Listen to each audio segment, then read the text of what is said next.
Habib Ahmad, Al-Kaf. Antum Bib, aneh nama antum ingat cuma namanya lupa. Habib Muhdar, Barakbah, para asatid yang lainnya. Qori kita, Kiai Haji, Dr. Andes Haji Imron Rosyadi. Semuanya yang saya tidak sebut namanya satu persatu, maka tidak mengurangi rasa hormat dan takzim, mahabbah saya kepada, mudah-mudahan ulama kita, habaib kita dijaga oleh Allah, dipanjangin umurnya, disehatkan jasadnya, dan kita semua yang hadir mudah-mudahan panjang umur, sehat walafiat, rezekinya melimpah ruah. Amin ya rabbal alamin. Ini saya nggak panjang kalam, nggak lama-lama, karena dari sini mau ke Priuk, masih ada jadwal satu lagi, makanya dengerin. Mudah-mudahan pulang bawa manfaat, pulang bawa rahmat, bawa keberkahan. Amin ya rabbal. Hadirin yang dimuliakan oleh Allah Subhanahu wa ta'ala, berlarut-larut, hari demi hari, waktu demi waktu, bulan demi bulan. Ini bulan Maulid, kemarin tanggal berapa? Oktober. Lah ini udah mau Rajab, betul? Udah mau masuk waktu bulan Rajab, bulan Isra wal Mi'raj, betul? Tapi Maulid tetap berkumandang di jagat raya. Tapi nama Nabi Muhammad masih disebut-sebut di pelosok, di gang-gang, di musola-musola, di masjid-masjid. Padahal bulan Maulidnya udah lewat, betul nggak? Nah, dikit lagi nih ganti ganti acara Isra wal Mi'raj. Nah, sekarang ini bulan Maulid, di mana-mana masih Maulid. Ini adalah apa? Ini adalah bukti keagungan kita punya Nabi. Ini adalah bukti siapa sebenarnya Nabi Muhammad Sallallahu Alaihi Wasallam. Tiap tahun disebut-sebut namanya. Tiap tahun kita rela ngeluarin harta, rela kita ngeluarin tenaga untuk membantu proses berjalannya acara Maulid Nabi Muhammad. Tanya siapa Nabi Muhammad hingga sealam dunia disebut. Nabi Muhammad Sallallahu Alaihi Wasallam adalah insanul kamil, manusia yang paling sempurna, manusia yang paling dimuliakan oleh Allah. Siapa yang paling dimuliakan oleh Allah? Nabi Muhammad. Nabi kita siapa, Bu? Bu, nabinya siapa? Nabi Muhammad Sallallahu Alaihi Wasallam. Saya sama ibu-ibu kok jadi cocok sih? Oren-oren. Ibu-ibu jilbabmu, cuman ibu agak kesusu-susuan dikit. Kalau saya nih oren-oren The Jackmania. Bu, panjang umur ya, Bu.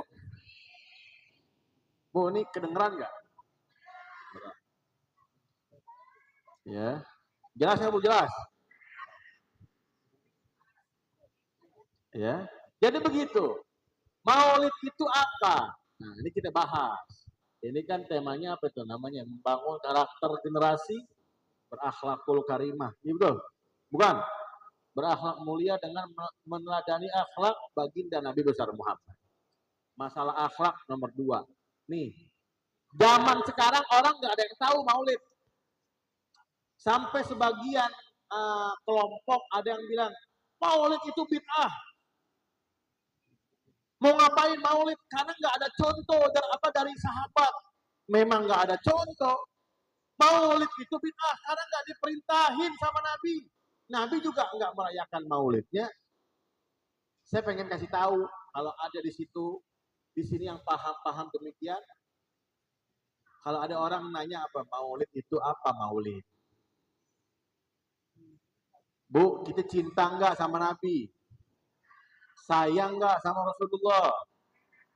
Kalau cinta sama seseorang ada pembuktian, ditanya kalau kamu mengakui Nabi Muhammad, Sekarang saya mau tanya, man huwa Muhammad? Siapa Muhammad? Jawab nggak? Ada orang nanya, cinta nggak sama Nabi? Cinta. Sayang sama Nabi? Sayang. Kenal sama Nabi? Kenal. Siapa Nabi Muhammad? Kira-kira kita bakal ngasih jawaban apa? Enggak semua orang bisa nyebutin Nabi Muhammad begini. Enggak semua. Makanya kan di alam kubur ditanya tuh kan Nabi Yuka, siapa Nabimu? Kata malaikat Munkar Nakir, Muhammadun Nabi. Kalau engkau mengakui Muhammad adalah Nabi, sekarang saya mau tanya kata Munkar Nakir, siapa Muhammad yang kau akui? Akan dimintain tanggung jawab. Bukan hanya sekedar pengakuan.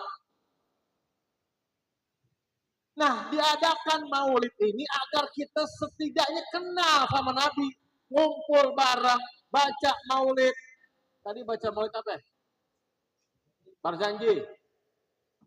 Dalam maulid itu kan maulid ada banyak, ada maulid Simtud Duror, ada maulid Al-Barzanji, maulid Azab, maulid Syarafal Anam, maulid At-Tiba dan lain sebagainya. Emang di dalam maulid ada apa sehingga banyak orang yang membid'ahkan? Di dalam maulid nggak bukan semua diceritakan tentang Nabi Muhammad. Di dalam maulid semua diungkapkan bagaimana keindahan Nabi, bagaimana kemuliaannya, bagaimana akhlaknya, bagaimana wibawa Rasulullah, bagaimana indahnya Rasulullah diceritakan di dalam maulid. Sekarang yang saya mau tanya, apakah salah ketika umat ngumpul bareng baca maulid? Ini salah satunya apa? Buat mengenal. Makanya minimal kalau mau baca maulid minimal tahu artinya. Kalau nggak tahu artinya beli yang terjemahan. Agar nih hati kita memiliki apa? Ikatan kepada Nabi Muhammad. Oh, Nabi Muhammad begini. Apa sih di dalam maulid yang dikarang oleh ulama-ulama kita? Yang saya kutip dalam maulid ada disebut basyaron lakal basyar bal huwa kal yakut bainal hajar. Apa artinya? Nabi Muhammad manusia namun tidak seperti manusia. Saking mulianya Rasulullah. Nabi Muhammad sama kayak kita nih manusia. Betul gak? Sama. Akan tetapi basyariahnya Rasulullah dibedakan oleh Allah Subhanahu wa taala. Bu, kita maaf kalau dilahirkan lewat mana? Lewat rahim. Lewat jalurnya najis. Betul enggak? Betul enggak? Tapi Nabi Muhammad, saya mau tanya, ketika Nabi Muhammad dilahirkan lewat mana? Enggak sama, Rasulullah enggak lewat rahim, saking dimuliakan oleh Allah. Nabi Muhammad, kita kalau baca kitab Syama'il Muhammadiyah, diceritain tuh. Itu kitab menerangkan tentang Nabi Muhammad. Gimana gantengnya Rasulullah, gimana cahayanya Nabi Muhammad, gimana baiknya Nabi, lembutnya Nabi. Dalam kitab itu dikasih tahu Nabi Muhammad dilahirkan saking Allah memuliakan kekasihnya. Nabi Muhammad dikeluarkan dari antara kedua tulang rusuk ibunya. Beda nggak sama kita? Kita mah lewat mana? Lewat tempatnya najis, tapi Nabi Muhammad antara kedua tulang rusuknya. Shallu ala Muhammad. Makanya ada satu syair yang mengatakan khuliqta mubarra'an min kulli aibin ka'annaka qad khuliqta kama tasya'u. Rasulullah diciptakan oleh Allah ya, dijauhkan pula dari aib-aib yang jelek. Tidak ada aib yang jelek dalam diri Nabi Muhammad. Tidak ada cacat sedikit pun di dalam diri Nabi Muhammad. Ka'annaka qad khuliqta kama tasya'u.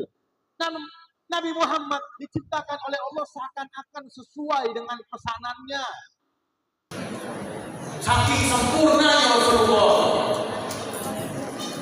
Maka yahsyamu jamalan fala jamal ahsan min jamali sayyidina Muhammad. Wa man kana yahsyamu akhlaqan fala akhlaq ahsan min akhlaq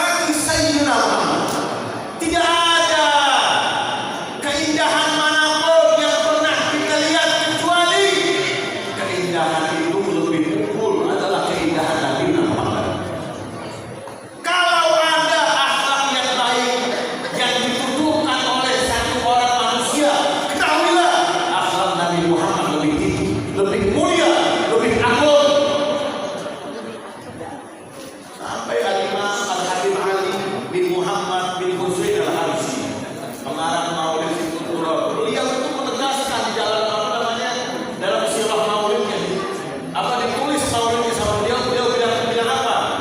Tatanazzahul uyunu fi hadaiki mahasini jamalih, wala tajidu makhluqan fil wujudi ala misalih. Beliau bilang apa? Para manusia, ingat, apabila mata kalian ini berputar-putar di taman. Tahu taman tuh? Apa isi taman? Semua tentang keindahan. Semua tentang dengan gembira. Betul nggak? Ada orang sumpah, ada orang yang lagi sumpah di taman. Nggak ada orang yang lagi di taman, semua yang gembira, main apa segala macam. Ada yang memanfaatkan view-nya. Beliau bilang, apabila matamu putar-putar di taman, keliling dunia demi mencari keindahan, kata beliau, kalian tidak akan menemukan keindahan yang setara dengan keindahan Hadratul Rasul Nabi Muhammad. Dan beliau bilang di dalam maulidnya, fama min khuluqin fil bariyatil mahmud illa wa huwa khalaqa an zainil wujud. Allah ciptain kamu keindahan di dunia ini, Bu. Ibu-ibu kalau ke puncak, ke gunung enak nggak, Bu? Di puncak ada lihat gunung, apalagi jam 6 habis subuh itu jam 6, Bu. Ya, jam 6 habis subuh, bikin teh manis, kalau pisang pokok, digoreng tuh pisangnya, Bu. Sambil ngeliatin gunung yang lagi berkabut-kabut sambil makan pisang, kira-kira enak nggak, Bu? Orang yang punya utang, beras punya utang. Ibu-ibu yang puyeng, hilang pusingnya, ya, Bu.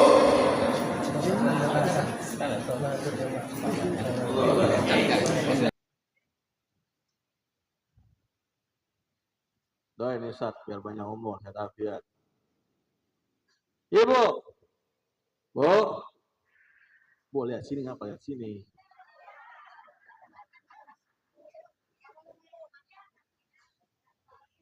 Ayo bengong aja ibu-ibunya. Bu, ada keindahan di dalam dunia ini. Diciptain nggak sama Allah? Apalagi yang suka jalan-jalan ke gunung. Ada nggak orang yang suka jalan-jalan ke gunung, naik gunung sampai tinggi-tingginya? Melihat keindahan dunia, melihat keindahan alam semesta, kira-kira indah apa enggak? Indah. Bahkan kita dianjurin sama Nabi tafakur, suruh tafakur biar bersyukur. Biar kita bisa mensyukuri ciptaan Allah yang dapat kita nikmati lewat mata, lewat hidung, lewat pendengaran, lewat mulut. Nah, beliau bilang, Allah ciptain keindahan di dalam dunia ini, tapi ingat, keindahan manapun yang pernah kita saksikan, semua bersumber dengan Nabi Muhammad. Sampai ada riwayat yang mengatakan dunia ini yang katanya indah, yang banyak keindahan di dalamnya. Ingat, satu tetes keindahan wajah Nabi Muhammad diambil secuil sama Allah, diceburin ke alam dunia. Kayak begini indahnya. Yang saya pengen tanya, bagaimana mata kita nanti melihat sumber keindahan Nabi Muhammad? Bagaimana saat nanti mata kita memandang wajahnya Rasulullah yang penuh dengan nur, dengan cahaya, yang penuh dengan wibawa.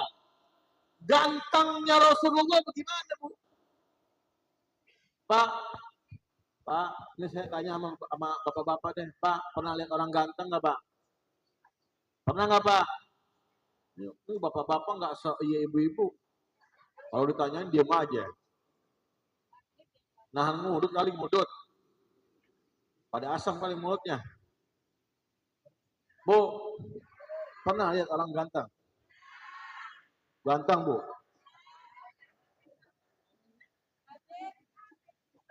Pernah nggak lihat orang ganteng? Ibu-ibu kenapa sih? Orang ganteng di dunia itu baru orang ganteng di dunia, apalagi biasanya artis-artis India tuh yang ganteng-ganteng. Lebih dominan artis India daripada artis Jepang. Mukanya licin kayak ubin masjid. Ya mending udah sunat, belum sunat. Kita kadang ngelihat laki-laki ganteng, yang perempuan yang laki ngelihat perempuan ganteng. Ini gimana kalau kita ngelihat wajahnya Rasulullah? Makanya tuh ada salah satu doa yang harus kita panjatin setiap habis sholat. Apa doanya, Bib? Ya Allah, tatkala datang ajal saya, ya Allah saya minta, ya Allah jangan kau haramkan mataku ini untuk melihat mata kekasihku Nabi Muhammad. Bagaimana senyumnya Rasulullah? Nabi Muhammad kulitnya itu putih kemerah-merahan. Bukan putih-putih banget, bukan. Nabi Muhammad punya kulit kemerah-merahan. Nabi Muhammad kalau senyum bagaimana? Rasulullah kalau senyum bagaikan awan tertembus sinar matahari. Saking mulianya kita punya Nabi. Bu, dalam 25 Nabi, siapa Nabi yang paling ganteng? Nabi Yusuf. Ibu nggak ngaji emang? Nabi kan kalau dalam 25 Nabi, dalam sejarah, Nabi yang paling ganteng siapa? Nabi Allah Yusuf alaihi salatu wassalam.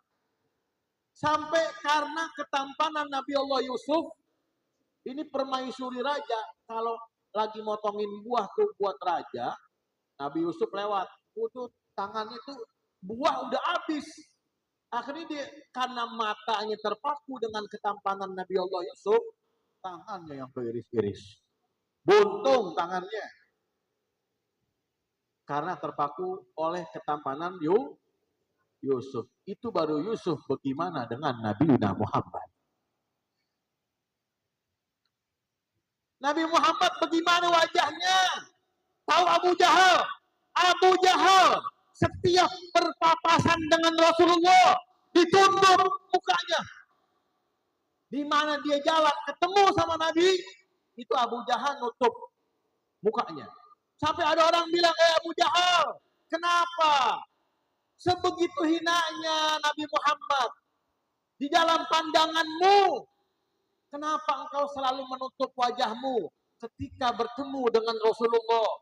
Saya nutup bukan apa-apa. Kalau saya ngelihat wajahnya Muhammad, maka saya akan jatuh cinta kepada Rasulullah Sallallahu Alaihi Wasallam. Nabi Muhammad. Bal huwa kaliyakut bainal hajar. Rasulullah kalau ditaruh di tengah-tengah umatnya, beliau adalah batu intan permata. Kita adalah batu-batu kolar, Bu. Lain Nabi Muhammad sama kita. Iya, kita mah dibrojolin dari jalurnya najis. Tapi kalau Nabi Muhammad enggak, dibedakan oleh Allah. Hanya mudah-mudahan saya doain ibu-ibu, bapak-bapak malam ini bisa bermimpi bertemu dengan Nabi Muhammad. Emang bisa, Bu? Bisa. Bisa nggak? Ketemu Nabi ini di alam dunia bisa nggak sekarang? Bisa. Kata siapa? Nabi yang bilang dalam hadisnya. Man ra'ani fil manam, kata Rasulullah. Man ra'ani fil manam, faqad ra'ani haqqan. Kata Rasulullah apa? Siapa orang yang di dalam tidurnya bermimpi, bertemu dengan aku, maka itu aku. Itu aku. Apabila kita lagi tidur nih, tahu-tahu dalam mimpi kita udah masuk alam bawah sadar di dalam tidur kita. Ada orang bercahaya, wajahnya manis, ganteng. Dia bilang, Ana Muhammad bin Abdillah. Itu Nabi Muhammad. Yang benar, Beb. Kan mimpi itu bisa dari setan, betul nggak? Mimpi itu kan setan kadang bisa aja. Ngelabuin kita punya pikiran seakan-akan itu Nabi. Ingat, kita punya Nabi ini dibedain sama Allah. Ingat, kita punya Nabi dikhususkan oleh Allah. Nabi yang bilang, fa inna syaitan la yatamatsalu bih. Setan gak bisa nyerupain saya. Jangankan nyerupain saya, setan diharamkan mulutnya mengucap nama Muhammad. Beruntung lo yang punya nama Muhammad. Nama lo gak disebut-sebut sama setan. Iya. Nabi yang bilang, man ra'ani fil manam, Faqad ra'ani haqqan, orang yang mimpi bertemu denganku jelas, betul. Ia bertemu dengan aku, itu aku. Dan Nabi melanjutkan lagi hadisnya. Wa man ra'ani fil manam fasayarani fil yaqadha. Dan orang yang sudah bermimpi bertemu dengan aku, maka siap-siap bertemu dengan aku di alam dunia dengan keadaan yang terjaga, kata Rasulullah Shallallahu Alaihi Wasallam. Bisa, namun prakteknya yang nggak bisa. Kita masih suka maksiat, keluar rumah melihat maksiat, buka handphone maksiat, betul nggak?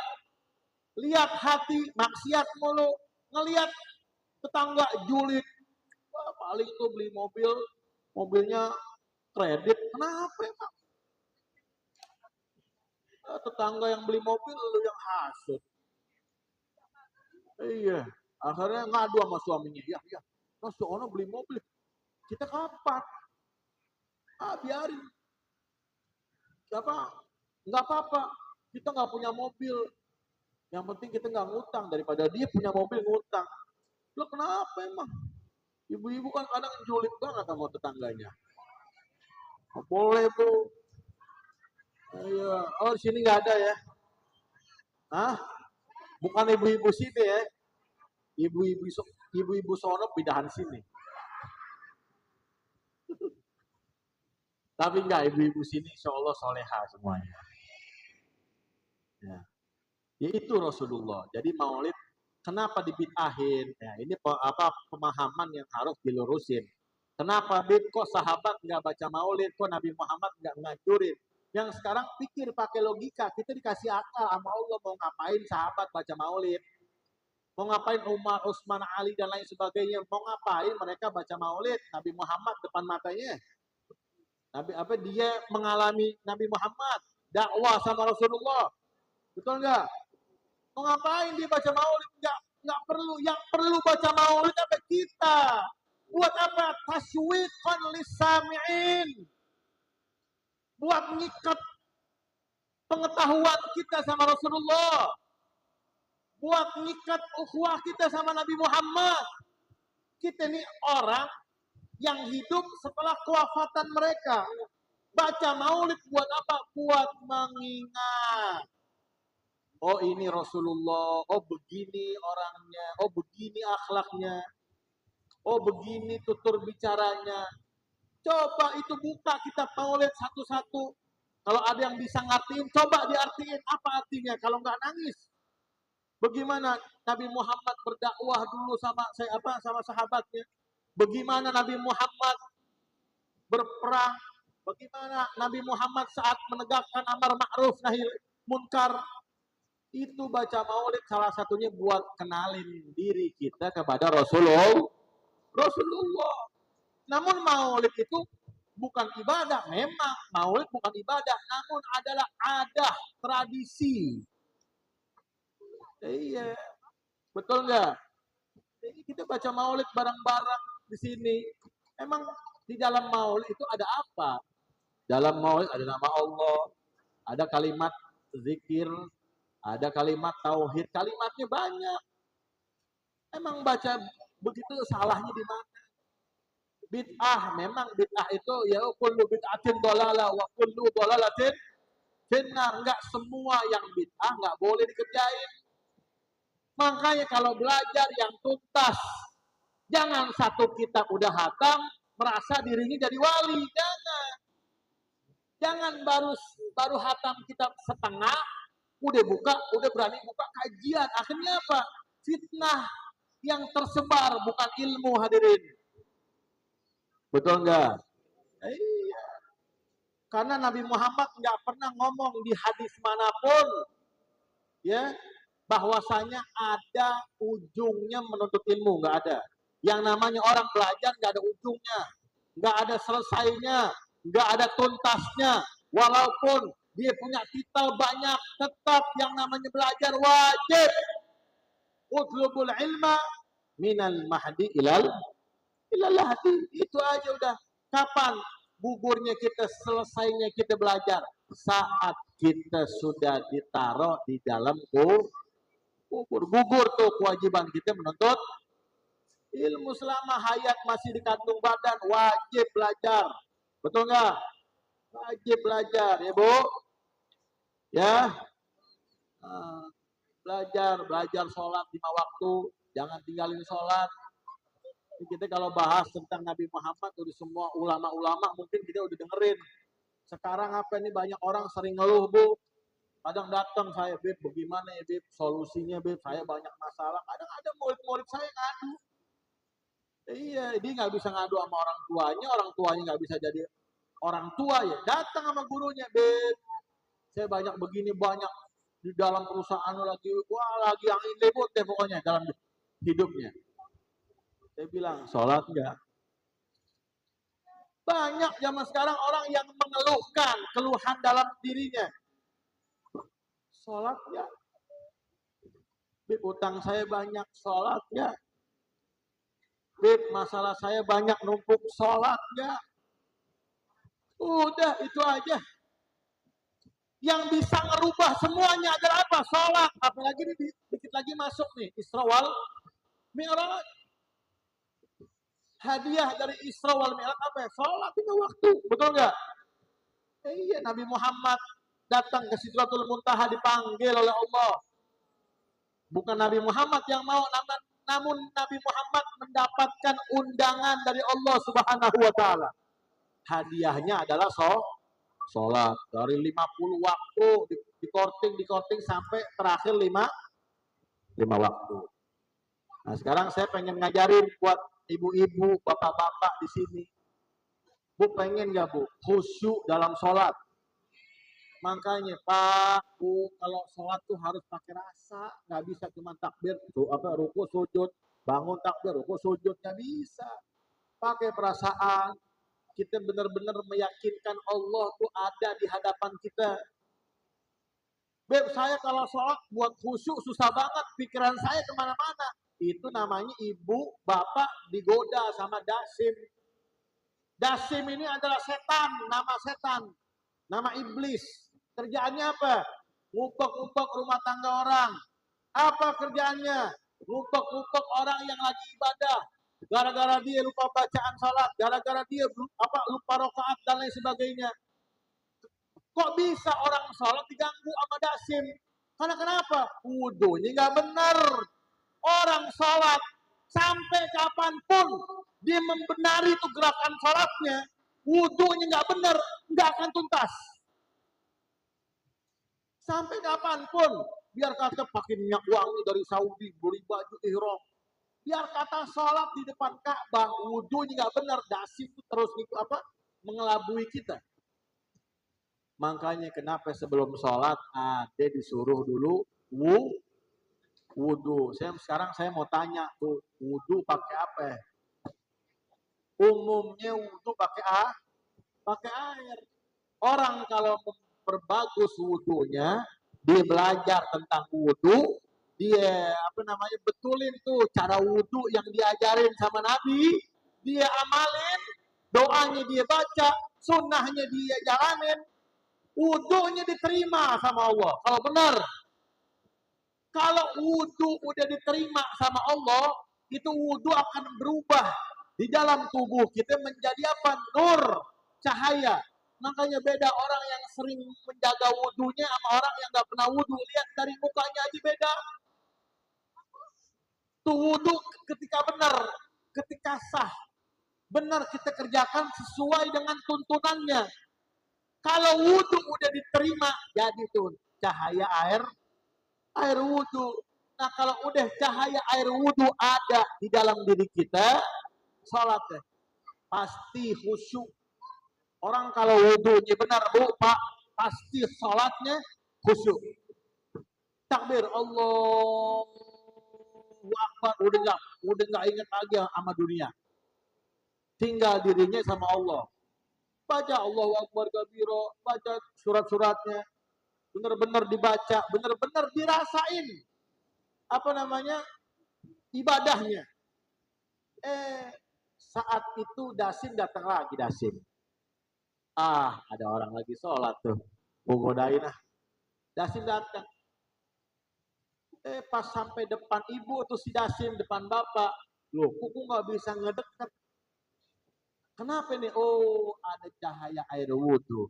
Dia wudhu pakai air. Kalau gue dekat, gue nempel, gue masuk dalamnya, gue mati. Bu, setan dibuat dari apa? Wudhu pakai apa? Selesai begitu aja. Pengen kan dapat kehusyuan dalam sholat? Jangan Jangan mikir hal-hal yang besar dulu. Ini yang kecil bab wudhu. Kalau kata guru saya, ente nggak usah ngaji, nggak usah jauh-jauh membahas hadis, membahas usul fikih. Ini bab air dulu tuh, betulin bab air, wudhunya yang bener. Apalagi yang perempuan datang bulan mandinya yang bener. Saya punya umi saya nih, biar panjang umur. Saya punya umi tuh sering bilang, orang perempuan nih kalau dari hal mandi wajibnya nggak bener, rezekinya seret. Biar kata dia nikah, rezeki suaminya seret. Tuh, kayak bapak-bapak yang punya bini, dilihatin lu bener nggak lu mandi wajib, jangan cuma jebur. Makanya kalau kita lagi bingung sama ekonomi rumah tangga, lihat kualitas agama kita. Makanya Bu, yang namanya orang belajar itu hukumnya apa? Wajib. Oh enggak Beb, saya mah udah tua. Umur saya udah 60 tahun. Udah bukan wayahnya lagi dah datang-datang majelis. Kata siapa? Tetap belajar. Agama Islam ini sangat menghormati ilmu. Akhirnya kalau orang nggak punya ilmu, nah udah begitu, fatwa sembarangan, ibadah semaudonya, betul nggak? Akhirnya nggak punya adab, nggak punya akhlak. Bagaimana tema nih? Akhlak bagaimana? Akhlak yang baik. Akhlak dibangun dengan ilmu. Semua orang pasti punya adab, pasti punya akhlak, tapi semua akhlak adab dibangun dengan ilmu. Tanpa ilmu semuanya mati. Ya belajar, ibu-ibu tuh belajar, cari gurunya. Ustazah, ajarin saya dong, belajar wudhu yang benar bagaimana. Oh, bab wudhu, tar rukunnya tuh diamalin. Diamalin Bu, ilmu diamalin. Jangan ilmu cuma dicatat. Udah habis dicatat, ditutup, ditaruh puluhan tahun tuh buku nggak dibuka-buka. Sampai berdebu bukunya. Buka lagi. Oh, begini wudhu. Ya, amalin. Ketika ilmu yang kita timba diamalin, manfaat. Betul nggak? Betul nggak? Iya. Pengen kan Bu derajatnya diangkat sama Allah? Ilmu. Belajar. Bu, kemarin Bu, saya dijulitin sama orang. Enak aja jadi habib, enak aja jadi ustadz. Jual agama. Ada orang begitu. Enak ya, jual agama. Naik mobil Fortuner, mobil Alphard, rumah mewah. Apalagi tuh, duitnya banyak. Enak ya, cuman jual agama doang. Enak banget ya. Ustadznya nyuruh kita zuhud. Ustadznya nyuruh kita nggak cinta sama dunia. Ustadznya pulangnya naik mobil. Ada nggak yang begitu? Ustadz di dalam ceramahnya nyuruh kita jangan cinta dunia. Pulangnya naik mobil mewah. Ada nggak Bu yang begitu? Yang ngomong begitu banyak. Ingat, perlu diluruskan. Kalau kita ngelihat ulama-ulama pakai mobil mewah, kiai-kiai kita, ulama kita, ustadz-ustadz kita, habib-habib kita pakai mobil mewah, jangan disalahin. Jangan lihat sekarang, lihat dulunya. Dulunya diikutin apa yang disuruh sama Nabi Muhammad. Dia belajar.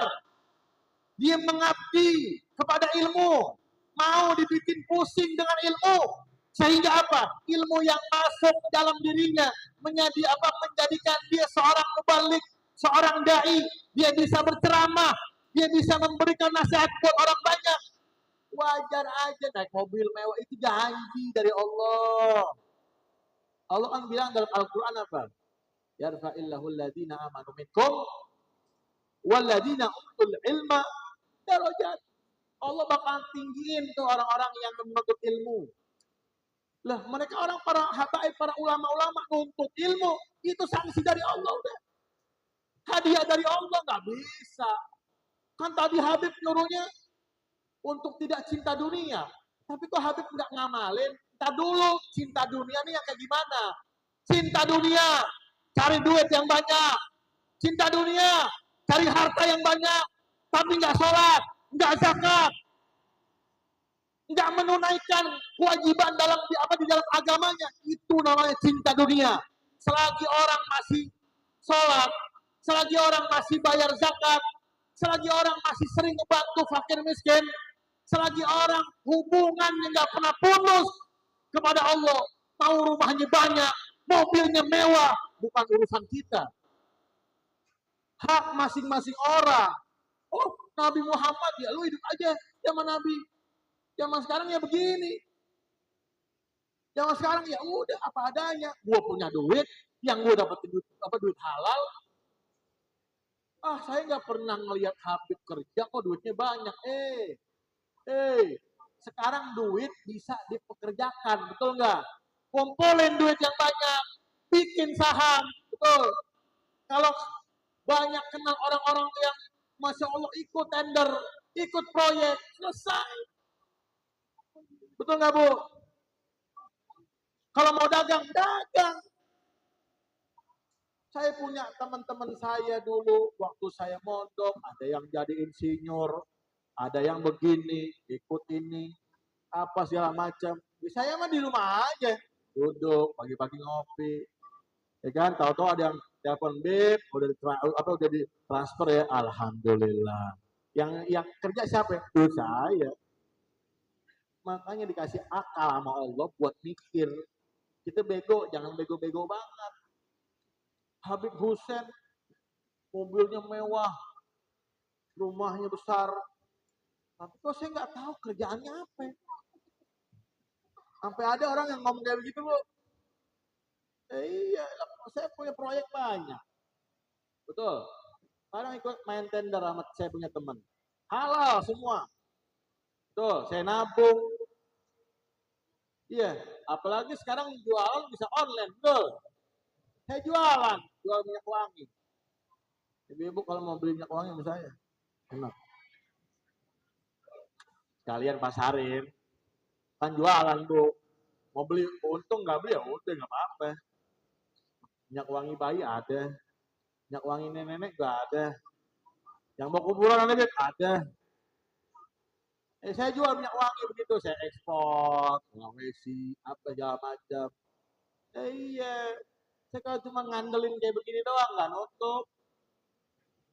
Iya, tanggungan banyak, ya. Bini, nggak satu.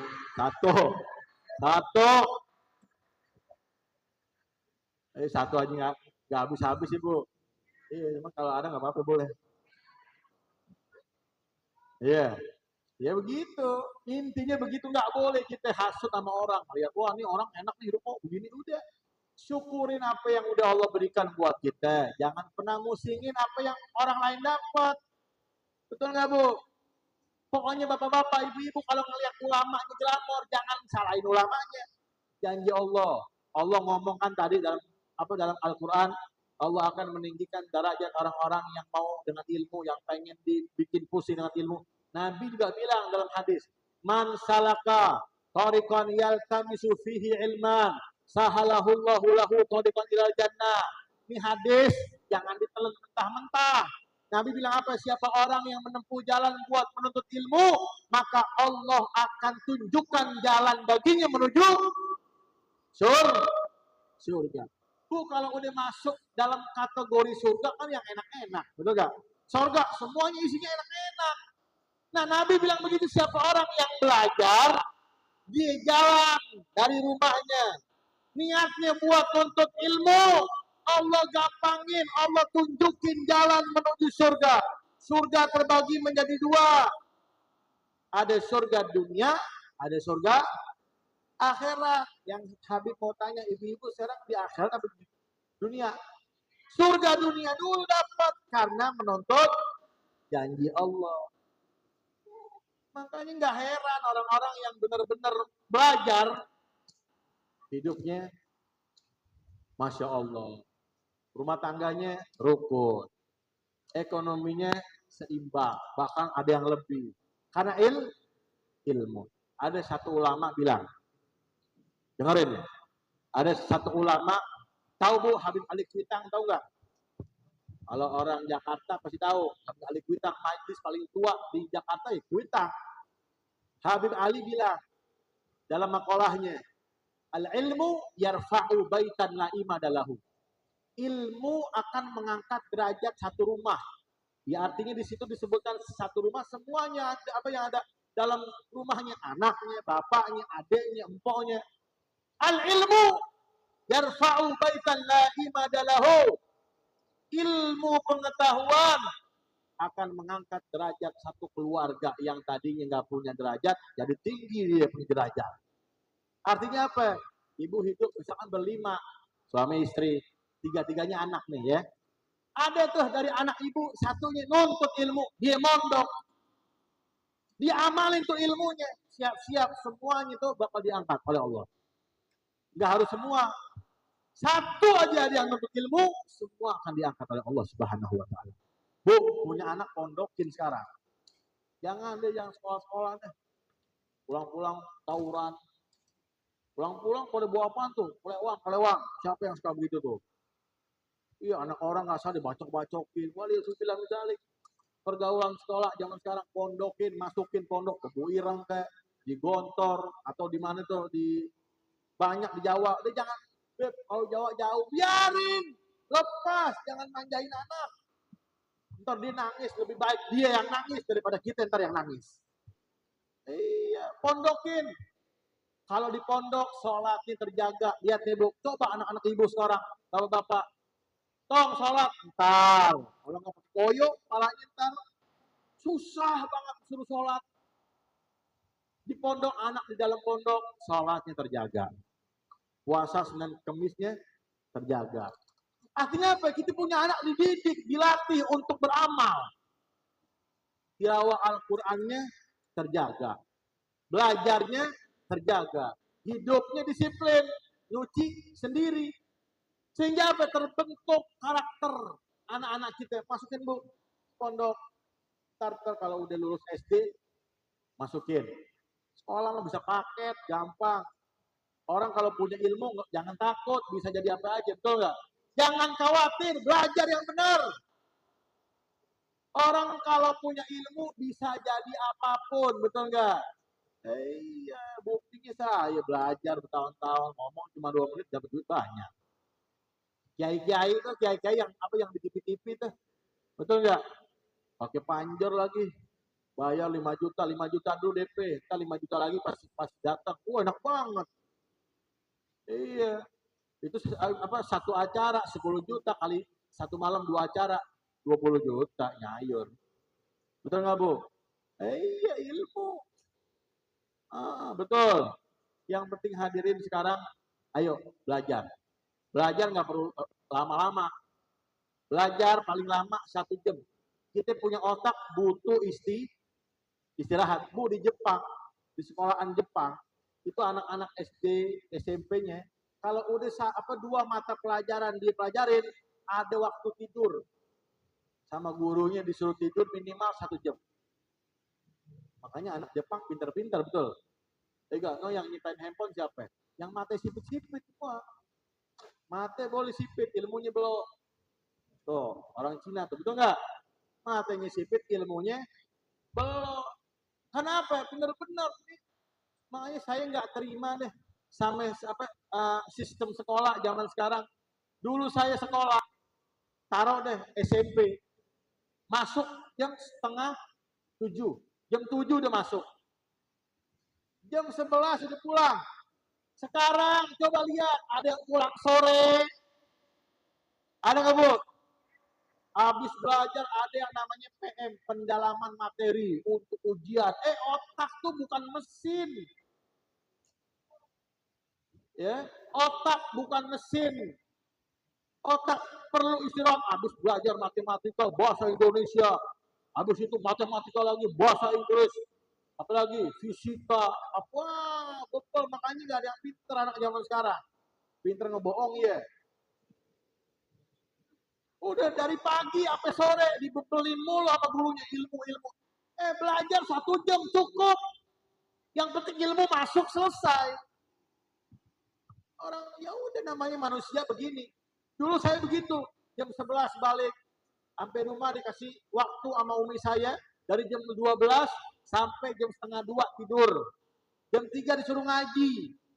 Ngaji lo, biar lo bisa ngaji. Biar lo bisa ngedoain gue kalau gue udah mati. Biar nanti gue bisa ngomong di hadapan Allah. Karena gue bakal dimintain tanggung jawab atas anak-anak gue semuanya. Ngaji semuanya. Ngaji saya. Malam bisa ngerjain PR. Habis ngerjain PR, makan malam tidur. Dulu, sekarang lihat. Berangkat pagi. Minimal paling cepat sore dipulang. Ngapain aja sekolahan. Betul nggak? Ngapain aja di sekolahan? Makanya dipondokin. Tapi ingat, Beb, kan sekarang, zaman sekarang pondok ini banyak yang begitu-begitu ya. Nggak semua pondok. Ada pondok, apa namanya, yang benar-benar ustadznya tuh ngajarinnya ikhlas. Ada pondok nih kalau nggak salah di daerah Jakarta Barat tuh ada tuh. Ada pondok pesantren siapa, Kiai Haji Mahfud Asirun, tahu Alitlon, masukin. Ada lagi di Basmol, Kiai Hisham Al-Burhani, masukin. Belajar nah. Yang namanya orang belajar ilmu agama, Bu. Orang mondok nggak harus jadi ulama. Orang belajar agama nggak ada keharusan jadi ulama, betul nggak? Ya. Nih sebelum saya tutup, saya mau kasih tahu orang yang namanya belajar ngaji, orang yang namanya mondok nggak harus jadi ulama. Ya, emang mondok belajar ngaji buat apa, Beb? Buat ngebenerin ibadah kita, buat ngelurusin akidah kita, buat ngebangun iman kita. Ataupun jadi ulama atau enggak itu bonus dari Allah. Betul. Saya punya teman sahabat-sahabat saya yang bergerak di bidang kontraktor, insinyur. Dulunya mondok bareng, belajar bareng, tapi jadi kontraktor dia. Usaha, pembisnis. Tapi ketika dia ditanya ilmu, bagaimana hukum zakat? Dijawab. Seharusnya yang tahu bab zakat, tahu bab wudu ini bukan ulama-ulama doang. Antum semua kudu tahu. Kenapa kewajiban-kewajiban kita yang harus kita lakuin? Paling udah jangan jauh-jauh, ayo ngaji. Ya. Nah, maksud daripada maulid ini apa ya? Maulid adalah kita bergembira menyambut kedatangan kelahirannya Nabi Muhammad. Betul nggak? Senang nggak? Itu namanya maulid. Ya. Nah, yang namanya maulid seharusnya enggak setiap tahun, enggak setiap bulan, enggak setiap minggu, maulid tiap hari. Bagaimana, Beb? Maksudnya begini, yang namanya maulid tiap hari itu sholat 5 waktu, ngejaga 5 waktu maulid. Allah turunin perintah sholat lewat mana? Nabi Muhammad, kalau cinta sama Nabi yang nyuruh sholat, dijalanin. Apalagi maulid, kita meneladani apa yang dianjurkan oleh baginda Rasulullah. Tuh maulid harus setiap hari ya. Intinya jaga sholatnya, jaga zakat, bayar zakatnya, jaga sodakohnya, jaga infaknya. Itu adalah sebagaimana kita bergembira atas lahirnya Nabi besar Maulana Muhammad Sallallahu Alaihi Wasallam. Ingat, saya pesan malam ini buat saya pribadi, buat ibu-ibu, bapak-bapak semuanya. Jangan berhenti untuk bertaubat. Jangan berhenti buat bertaubat. Dimanapun kita ingat taubat. Karena kenapa? Nggak ada yang tahu dari taubat yang mana Allah ampunin kita punya dosa. Nggak ada yang tahu dari ucapan yang mana, ucapan yang kapan. Allah lembur dosa-dosa kita. Dosa saya segunung. Dosa saya mungkin udah hampir satu dunia. Allah nggak peduli. Hambanya mau punya dosa apa gimana, Allah nggak peduli. Apa yang Allah pedulikan? Allah peduli ketika hambanya punya dosa, namun dia tetap minta ampun. Ya Rob, ampuni saya. Ya Rob, ampuni saya. Ya Rob, hapuskan dosa-dosa saya. Ya Bu, jangan berhenti buat bertobat. Minimal habis sholat tuh jangan dihilangin tuh. Ya Allah, taubatan nasuha. Ya Allah, terima taubat saya. Ya Allah, ampuni kesalahan saya, kesalahan anak-anak saya, kesalahan anak istri suami saya, keluarga saya, ayah dan ibu saya. Ya Rob, ampunin saya. Ya Rob, ampunin saya. Ya Rob. Terus dia kalau Allah udah ngampunin, buktinya apa? Kalau imannya ibu meningkat, nggak ada lagi tuh yang namanya kepengen maksiat, berarti sedikit dosanya udah diampuni sama Allah. Mudah-mudahan Allah berikan kita rahmatnya. Mudah-mudahan Allah ampuni dosa-dosa kita. Yang punya penyakit disembuhkan oleh Allah. Yang punya hutang dilunasi oleh Allah. Amin ya Rabbal. Mudah-mudahan anak-anak kita yang ada di sini Allah jadikan anak-anak soleh soleha. Maupun yang ada di rumah Allah jadikan anak-anak soleh dan soleha. Anak-anak yang cinta dengan ilmu dan mengamalkannya. Amin ya Rabbal. Ya Rabbi bil Mustafa ballik maqasidana waghfir lana ma madha ya wasi'al karami. Ya Rabbi wajma'na wa hababalana fi darikal firdausi ya ridwana. Wa sallallahu ala sayyidina Muhammadin nabiyil ummi wa ala alihi wa sahbihi wa sallam walhamdulillahi rabbil hadza minni wassalamu alaikum warahmatullahi wabarakatuh.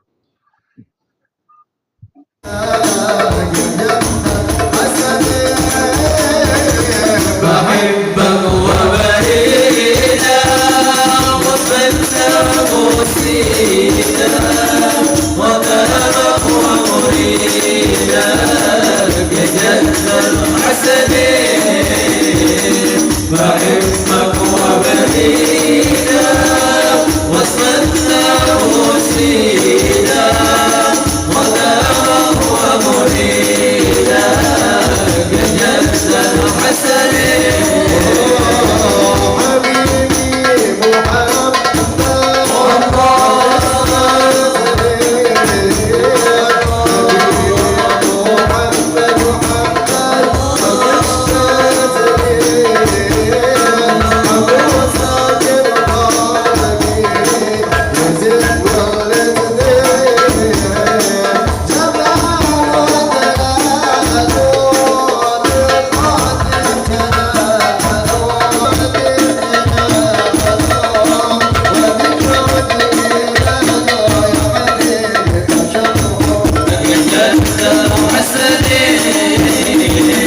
بحبك وبرينا